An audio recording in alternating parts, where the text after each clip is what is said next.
And in his very last book, which is not strictly speaking a novel, On Overgrown Paths,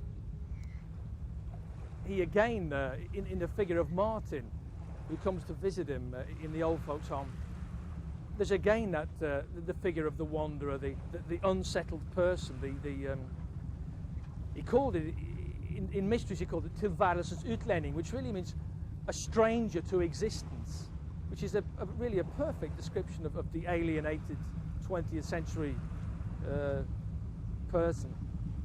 But when one looks at the account that he gave in the pages of On Overgrown Paths, which, as I say, is an autobiographical, largely autobiographical piece, there you find that the kind of self-irony that is in those pages, particularly by its use of the first person as well.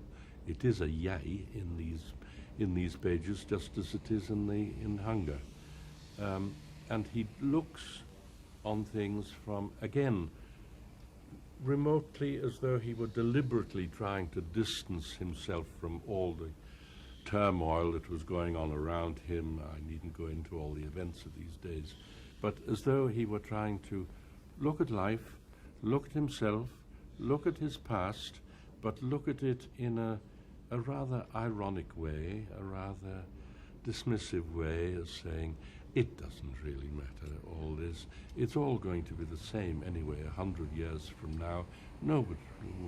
And this kind of self-irony, which comes through so strongly, and which makes of On Overgrown Paths a very fascinating literary document.